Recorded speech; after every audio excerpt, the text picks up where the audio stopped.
in our politics. We must remember that while we may disagree, we are not enemies. We are fellow Americans and we must stand together. We must stand together in the wake of an attempted assassination on the former President of the United States. Over the past several days, the President has been briefed regularly by key members of his Homeland Security team and senior law enforcement officials, and he has spoken directly to the American people. As President Biden has said, we are thankful the former president is not seriously injured, and President Biden, the First Lady, and the entire White House are keeping him and his family in our prayers. We also extend our deepest condolences to the family of the victim who was killed. Corey was a husband, a father, a volunteer firefighter, and a hero who lost his life shielding his family. Our prayers are with Corey's family during this unimaginable time. The president spoke about an ongoing investigation, and as he said, we do not know the motive of the shooter yet. We don't know his opinions or affiliations. We don't know whether he had help or support or if he communicated with anyone else. Law enforcement professionals are investigating those questions. And we urge that everyone avoid jumping to conclusions. Let the law enforcement professionals do their job. But as President Biden made clear, what we do know is that a former president was shot in a senseless act of violence, and a fellow American was killed while simply exercising his freedom to support the candidate of his choosing. We must not go down this road in America. There's no place in America for this kind of violence ever. We cannot normalize this. Right now, the most important thing we can do is unite against this type of political violence and reject it. That's what the president is going to focus on. As he said last night, while unity is the most elusive of goals right now, nothing is more important than standing together. Now, joining me today to answer your questions is Secretary Mayorkas.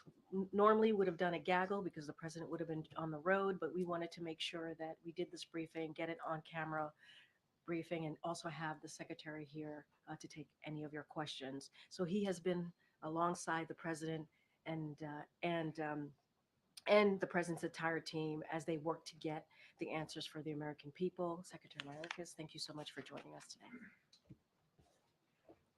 Thank you very much, Corinne. Good afternoon. At the very outset, I want to echo what President Biden said last night. Our entire administration is grateful that former President Trump is okay. Our hearts and prayers are with the family of Corey Comprator. We pray for the full and swift recovery of those who were injured on Saturday. We are thankful for the heroic agents of the United States Secret Service who so quickly and bravely responded to the threat at Saturday's campaign event. We unequivocally condemn, in the strongest possible terms, the violence our nation witnessed that day. Such acts are unacceptable in our country and in our democracy. Both President Biden and former President Trump are constantly the subject of threats. We are in a heightened and very dynamic threat environment. The United States Secret Service, we, including the FBI and our other partners across the federal government, take the threats very seriously and adjust security measures as warranted. Maintaining the safety and security of the president, the former president, and their campaign events is one of our most vital priorities. In light of this weekend's events, the president has directed me to work with the Secret Service to provide protection to Robert Kennedy Jr. Both prior to and after the events of this past weekend, the Secret Service enhanced former President Trump's protection based on the evolving nature of threats to the former president and his imminent shift from presumptive nominee to nominee.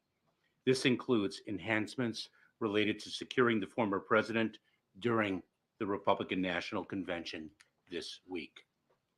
I cannot discuss specifics of the protection or the enhancements made, as they involve sensitive tactics and procedures. I can say, however, that personnel and other protective resources, technology, and capabilities have been added. At the RNC, we have steadily increased implementation of significant physical and technical enhancements at every protective venue in support of protectees, including miles of anti-scale fencing, screening technology, and tactical support.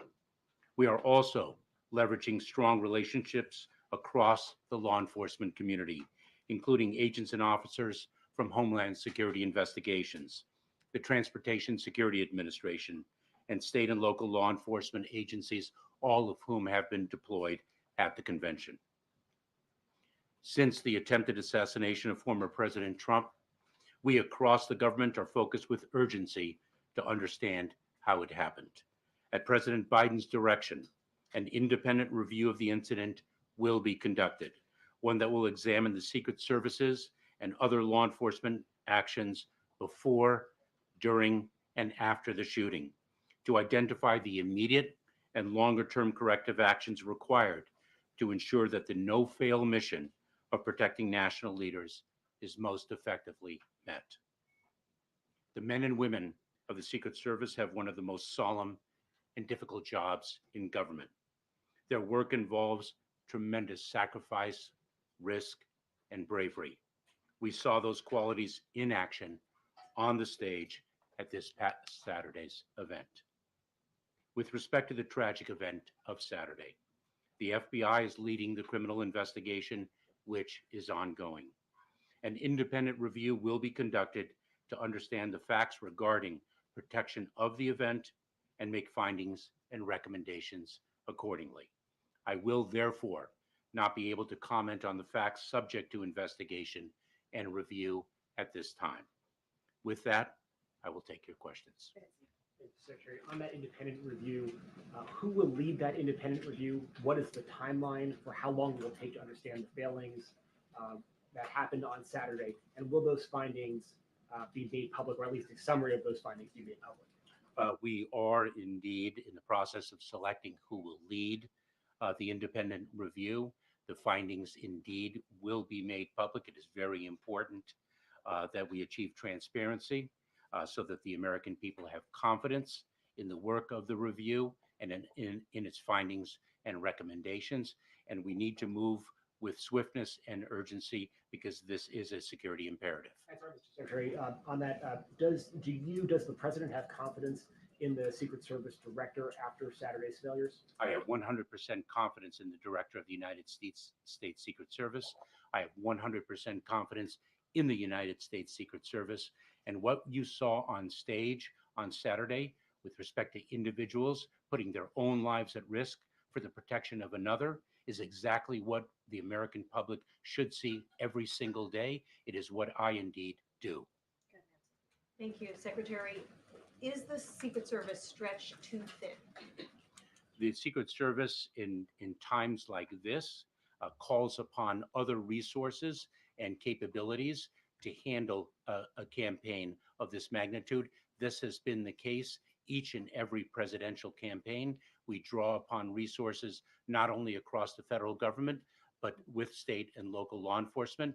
And I do intend to speak with members of the Hill with respect to the resources that we need. And a few House Republicans have suggested that this was an inside job, that this administration or the Secret Service wanted Donald Trump to get shot. There are conspiracy theories proliferating online. How do you feel? How does the rank and file feel when they hear that? So let me just say this. First of all, that is preposterous, and it is also dangerous to propagate rumors that are so unequivocally false and provocative. And as the president so powerfully said to the entire nation, we have to tamp down the rhetoric in this country. The rhetoric itself creates a threat environment that really is quite dynamic and evolving. Mr. Secretary, what concerns you about the fact there were witnesses who had identified a gunman on the building there was local law enforcement assigned to that building, and of course, the Secret Service having the overall responsibility. Where do you think a breakdown may have occurred? Is it because you had to rely on local law enforcement, maybe not having the kind of synergy you might need? Where do you see the breakdown with witnesses saying there's a gunman and action not happening fast enough?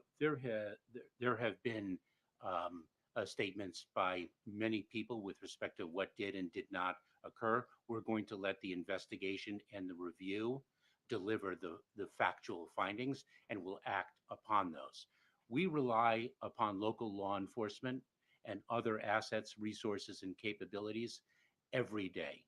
And we are incredibly proud to do so, and we're incredibly proud of the courageous law enforcement officers upon whom we rely. In the time that you've been here, the former president has selected J.D. Vance. What can you tell us about the security for the running mate? So the United States Secret Service, when a selection is made, will provide the appropriate level of security. When you say we're in a heightened threat environment, what's the underlying reason for that? What can you tell us more about that? So this is something that both Director Wray of the FBI and I have communicated publicly, both in hearings and outside the hearing context. The threat landscape is very dynamic, both domestically, with the rise of domestic violent extremism. The rhetoric to which one reporter referred only contributes to that. And of course, we have seen the foreign threat environment increase as well. Jen. Thank you. You just said that you have 100% confidence in the Secret Service. Does the president share that confidence? Have you talked to him about it? I will not speak for the president, but I know as a protectee, he's incredibly. I'll speak to that when it's my turn. Hi, Secretary. Thank you. Can you speak to any enhancements to the president's security for his trip to Las Vegas this week and other locations? I mean, how has that changed, if it's changed at all? And I have a second question as well. So I'm not in a position to share particulars because we do not disclose tactics, techniques, and procedures. But let me say that adjustments have been made to the former president's detail, to the current president's detail, as well as to the vice president's detail. And with social media companies, I mean, terms like deep state have been one of the most viral terms over the weekend on platforms like X, on Meta. Has there been any outreach to these companies from administration officials to try and stop the disinformation or kind of quell it in any way? Well, the rhetoric that we hear, we are very mindful of the First Amendment right. That is one of the underpinnings of this country. And so the balance between respecting the First Amendment and actually rhetoric that can be addressed by these social media companies is something that we deal with on an ongoing basis. Thanks so much. Law enforcement officials tell ABC News that the building where the shooter was on the roof was actually the staging area for the local police tactical team who's watching over the crowd. I understand you can't comment, you have an independent review, but why would the Secret Service not be tasked with overseeing that building with a direct line of sight at the former president? So once again, I will not comment on specific facts or asserted facts with respect to the subject of the independent investigation, both the review and the FBI's criminal investigation. But remember something, that local law enforcement with whom we work all across the country, including, for example, at national security special events such as the NATO summit that concluded successfully, that is something that we do all the time. It's a very well-defined protocol and regime.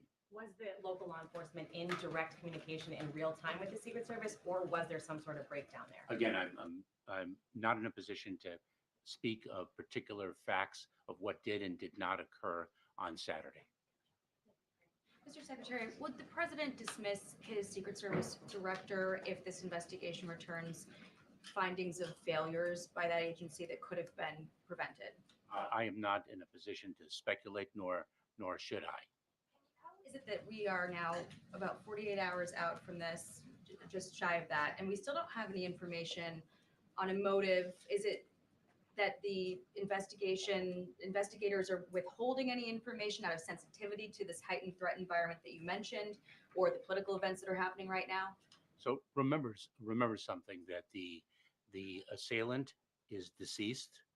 He was shot and killed by the United States Secret Service. The ability to identify a motive is something that, in this situation, is a result of extensive and intensive investigation. And so it is, in fact, only 48 hours after the tragic events of Saturday. And you will recall, I think, in the very, very tragic shooting in Las Vegas quite a number of years ago, because of the fact that the assailant then was shot and killed, a motive was not identified at all. Motive there, Mr. Secretary. Are you suggesting Correct. that we might never find one? I'm not suggesting anything. I just cited that as an example of the difficulty in identifying a motive. And one more, sir. At least 8 Republican lawmakers have blamed President Biden for this. An additional 21 blame Democrats, the left, and the media critical of Trump for driving the rhetoric that led to this outcome. How does the White House respond to that blame coming from some Republican lawmakers? I will let Corinne answer that, but I think the president's comments with respect to the rhetoric that we need to tamp down in this country is Will that start here at the White House? is responsive. Sir? Go ahead, Yes. go ahead. Mr. Secretary, you said that there was a failure here. There's a criminal investigation up and running. What is taking time for the independent investigation to be up and running? And it didn't sound like you were giving a timeline of when that will occur. We're going to commence the independent review as quickly as possible. We are going to be reaching out very, very shortly to individuals who will hopefully lead that independent review, and I will communicate to those leaders the need for swiftness of action in light of the fact that we are dealing with a security protocol. But if that's the case, is this like days, weeks? What is your sense of timing of when this review will be up and running, given the security? Days. To follow up on that question, you say an independent review, you're reaching out to people who will lead that. Are you talking about people outside of government? Are you committed to somebody who does not work for you or for President Biden to lead this review? I am committed to going externally of the department and externally of the government, so that no question of its independence can be raised. Thanks, Corinne. Secretary, I understand. If I may, Peter, it's very important that this independent review have the confidence of the people.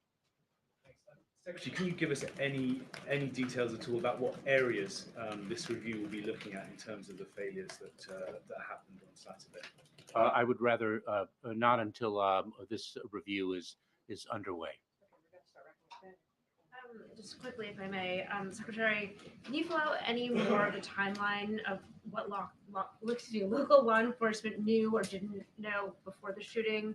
This is in reference to this interview with an individual who said that he saw somebody crawling up the building, and we're still a little unclear on the timeline of how that information was communicated.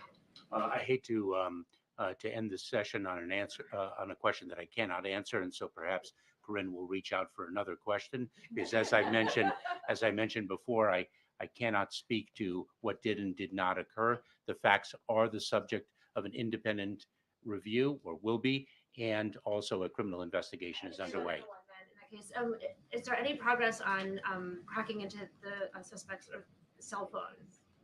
Same answer. So what do you tell them? No. Thank you for coming to this briefing. You said that you have 100% confidence in the Secret Service. Do you have 100% confidence in Director Cheadle specifically? Yes. And Mr. Secretary, since Saturday, has anyone been reassigned or removed from Donald Trump's security detail? I don't have knowledge of that. I do not believe so. Okay, last question, Rebecca. Thank you, Mr. Secretary. Is the U.S. Secret Service, they're responsible for, of course, protecting a wide variety of events. Are they considering changes to the type of outdoor events that will be coming up in the next, 4 months of campaigning for candidates on both sides?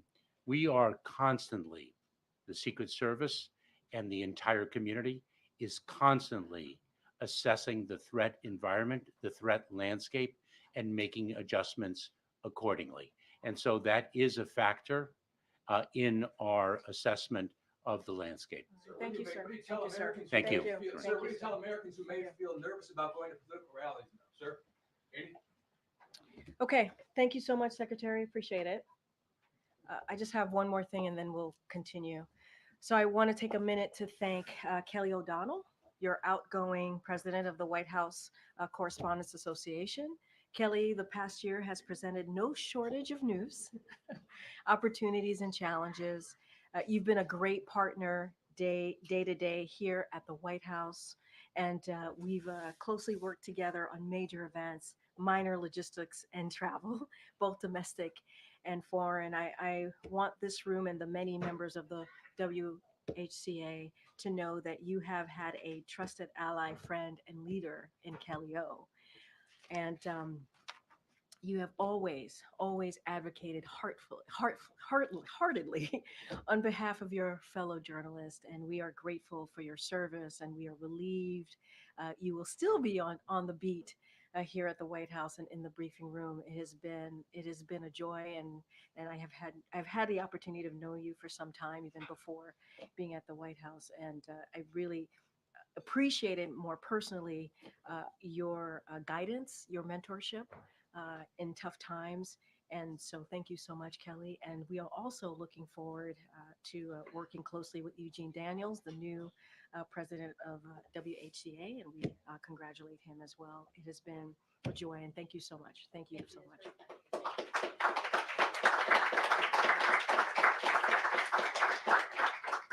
All right, Zeke, let's go.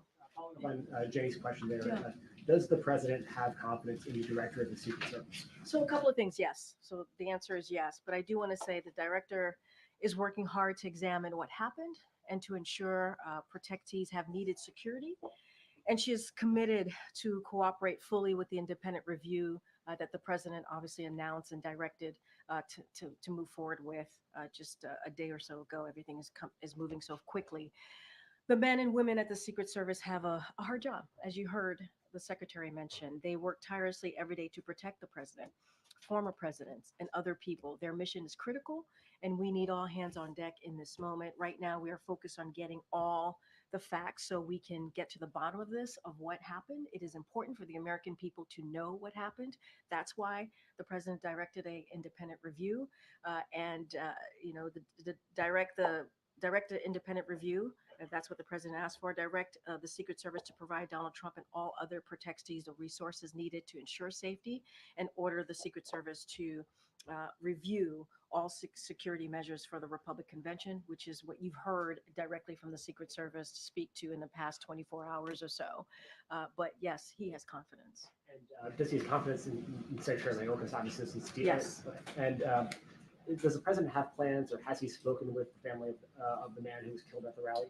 So you heard me at the top, and you heard the president speak in his Oval Address, and one time before that, obviously, and he gave a heartfelt condolences to Corey's family and the families, obviously, who were affected by the horrific shooting on Saturday. And so the president understands loss, obviously, as you all know. He understands what it means to lose someone that you love. Our condolences, our prayers go out to Corey's family. I don't have anything else to add. We want to be really, really mindful and for their privacy, protect and respect their privacy. I just don't have anything else to add to that. And then lastly, the president last night said it's time for everyone in the political space to tone it down, to cool the political rhetoric. Does the president regret anything that he has said in the course of this campaign about his Republican rival or anybody else in the political space? Does he plan to adjust his rhetoric, or is it just a call for other people to make changes? So I want to just be very clear, and you know this. I've been asked about anytime there's violence, sadly, that comes up across the country.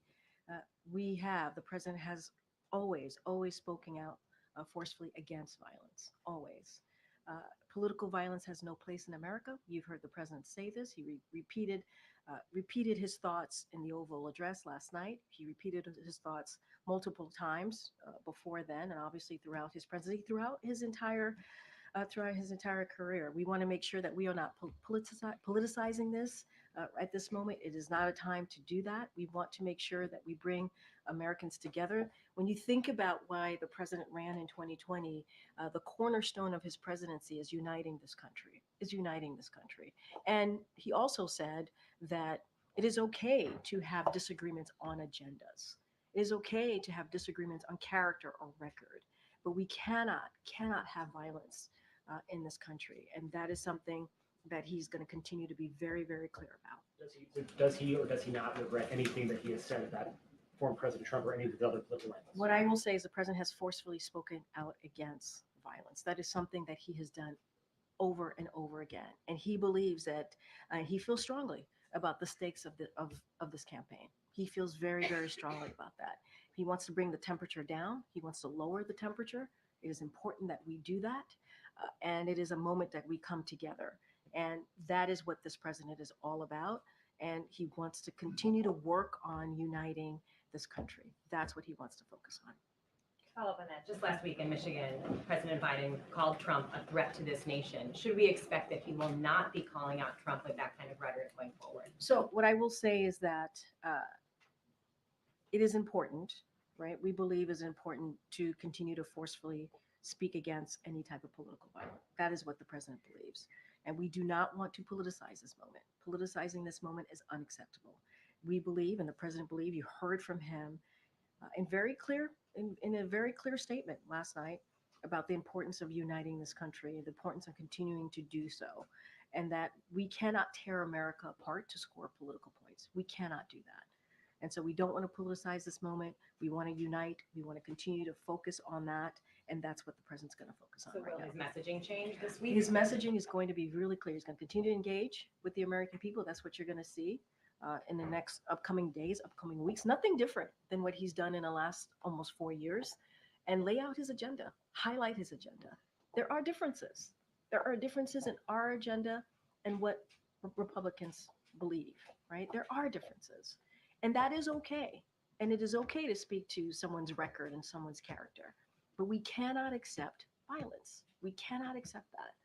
And so the president's going to continue to do that, highlight his agenda. It's important for the American people to hear directly from him what he has done the last 3.5 years and how he sees the future of this country. That will not change. Speaking of that agenda, the president told a group of Democratic lawmakers on the phone this weekend that he has been working with experts on some Supreme Court reforms that he will be unveiling at some point in the future. Can you tell us anything about those reforms, when he might unveil them, and what he is seeking to achieve? I appreciate the question. I'm not going to get ahead of the president, so I don't have anything to share at this time. He also said in his press conference last week that he is looking at rent caps. What can you tell us about his policy when it comes to rent caps? Again, I'm going to let the president speak to that when time comes. Thanks, JJ. To follow up again on the Oval Office address and lowering the temperature, does the president want to see any concrete actions from former President Donald Trump to show that he too is working to lower the temperature? I'm going to let the former president speak for himself and move forward with how he wants to move forward with his campaign, with how he sees the country, the future of this country. He has to speak to that. I'm not going to get into that from here. And is there anything else you can tell us about the call between the president and the former president? What the tone was? Did the race come up at all? Did the former president mention anything about politics, or was it just well wishes? So, look, I'm going to stick to what we have been able to confirm for all of you. Obviously, the president said this as well, that they spoke on the president said this on Sunday. Yesterday, he spoke with Donald Trump on Saturday. He is sincerely grateful that he is doing well and recovering. He had a good and respectful conversation with him, and that the president and the first lady will continue to keep Mr. Trump and his family in their prayers. I just don't have anything else to add. It was a private conversation, but we were able to confirm to all of you what was put out by the campaign. Was it a matter of minutes, this phone call? How long was it? So it happened on Saturday. Don't have a timeline for you. It was a respectful call. It was a good conversation, and the president's going to continue, and the first lady is going to continue to send well wishes. Does the president feel like this effort to get him to step aside has now fizzled out? We're not going to politicize this moment. We're just not. The president's going to continue doing what he's been doing for the past couple weeks, for the past 3.5 years, which is going out there, engaging, talking directly to the American people about his record, what he's been able to do on behalf of the American people in the past 3.5 years, the economy, healthcare, continue to expand healthcare, continue to make sure that the wealthy corporate and billionaires are paying their fair share, and make sure that we're building an economy from the bottom up, middle out. That is what the president's going to focus on. We're not going to politicize this moment. Lastly, we saw reports that he had met with Chuck Schumer over the weekend. Is that true? Anything you can say about that? So what I can say about that is that I think Chuck Schumer put out a note on that. It was a good meeting, like the senator said, and I'm not going to read out beyond that. And the president is looking forward to continuing to work with Leader Schumer, continuing to work with Leader Jeffries in how we can focus on the American people, do the work that we've been able to do, that historic work, building on unprecedented record. That's the president wants to focus on the American family, the middle class, and that's what I can say about that. Good, Michael. Oh, I'm sorry.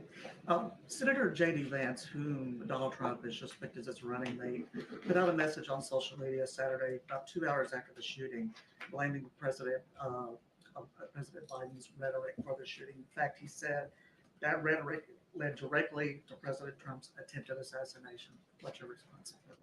I mean, I've kind of gotten this question in many different ways. I'm not going to politicize this moment. We are not going to politicize this moment. It is wrong to politicize this moment. We have been, very clear on how sick. The president said this word. Saturday's events were sick. It's not acceptable. Political violence is not acceptable. And we have said that over and over and over again. And we will continue to be very clear about this. We need to lower the temperature. That's what we need to do. Lower the temperature. And unite the country. That's what that's the cornerstone of his presidency, is uniting the country. That's what he wants to do. This assassination attempt happened right after the NATO summit, where the president wants to show the world about the American leadership. Are you concerned this incident may damage America's international image? Look, it's really repeating what the president said. Now's the time to focus on uniting the country. You heard directly from NATO leaders just last week on how they appreciated and respected the president's leadership, especially over the last 2 years, more than 2 years, as we think about the war in Ukraine because of Russia's aggression, as we see what's happening in the Middle East, and in particular NATO. This is a president that has strengthened NATO and helped to expand NATO. And so that's what you saw from the leaders, that's what you heard from the leaders, and that's what you saw from this president, obviously, in his term here at the White House. We're going to continue to hear directly from the president. We got to lower the temperature. We got to unite the country. That's what the president's going to continue to focus on. Okay. Thank you so much. Have the tragic events of this weekend shifted the president's sense of urgency or position on gun control legislation? And then secondly, there's been a lot of right-wing chatter about the female agents guarding the former president, specifically whether women are up to the job. People are noting that they're smaller, that they weren't able to cover the president, but I mean, this is a talking point that is circulating. So what's your response? That's ridiculous. To your second question, obviously it's ridiculous. Wait. No. Not to your question. I understand why you're asking the question. The sentiments coming from that about women and not being able to do the job, that's ridiculous. Just to be really clear about that. And look, you heard from the secretary. These men and women put their lives on the line. What they're doing is brave. And we should not discount that. We should not discount that if it's a man or if it's a woman. And to have that sentiment out there is unfair and it's ridiculous. Now, to step back, there's going to be an independent review here. This is something that the president directed and asked for. We got to get to the bottom of this, of what happened. And the American people deserve an answer. And that's what the president wants to see. And so getting into these types of speculation is just ridiculous. It's just ridiculous. Yeah. Oh, yes. Look, the president has been obviously a strong advocate on gun control. He has been throughout his career as a senator, as vice president, and now as president. As you know, we were able to get a bipartisan legislation done, the first bipartisan legislation to deal with gun control that we hadn't seen in about 30 years.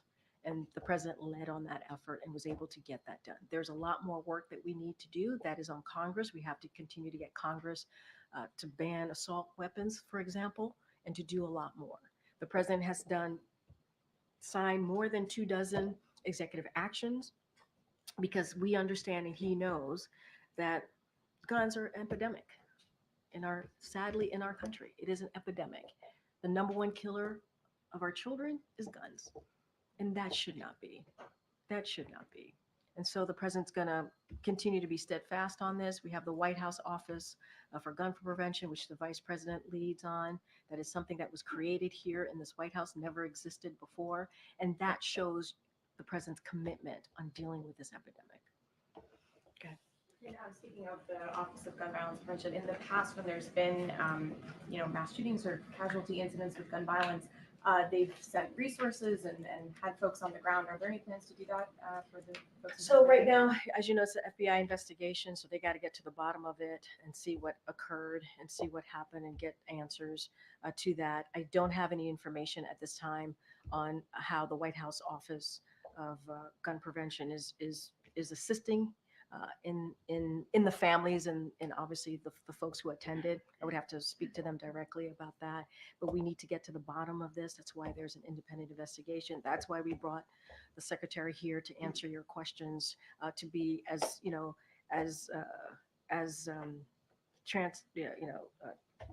transparent as we can be at this time. We got to let the investigation move forward, but it's important to do that, and hopefully we'll have more to share with you on your question. Okay. Thank you. Is it the White House counsel's view that the Attorney General has the legal authority to appoint special counsels? Look, if you're speaking to the announcement that came out, I have to refer you to Department of Justice. I don't want to have an opinion from here. Department of Justice is independent. As the president has said, even during his 2020 election, he said that he would want to restore the independence of the Department of Justice. He's done just that. They make the decision on their cases independently, so that's a question that I would have to refer all of that to Department of Justice. After the president paused his campaign events over the weekend, obviously he didn't go to Texas. Now he's heading to Las Vegas this afternoon. Can you give us a preview of what to expect? Are we anticipating a different tone out on the road than we're used to seeing with the president when he's out on the trail? So as I mentioned a couple times before, and as the president has said, we have differences in our agenda. We do. What we believe is very different than what Republicans believe and how we see the future of this country. And that is important to have differences. It is important. It is okay to have differences. And so he will talk about each of those differences. It is crucial, though. It is important that we bring the temperature down. That's what the president has said. That's what he wants to see. And, he's going to live through those values. And that's what you're going to see. Talk about his agenda, highlight his agenda. That's what you'll see in the next couple of days. Go ahead, Jackie. Great. Taking another stab at the question you've answered several different ways, but I guess more simply, are we going to continue to hear the president in official events or on the campaign trail use the phrase threat to democracy specifically? I want to be very clear. The president's always going to denounce violence, forcefully denounce it. He's always been against this throughout his career, throughout the last 4 years. We do not want to politicize this. It's unacceptable to do that. That's what the president has said. It is time to bring this country together, to bring American people together. That's what he wants to see. And so that's where I'm going to leave it. He wants to unite this country. And that is something that he's been saying since 2019. To do, though, if you're trying to make a shift away from what has been the platform of this administration, of his campaign, in that the view is that Trump and the MAGA Republican agenda is a threat to democracy.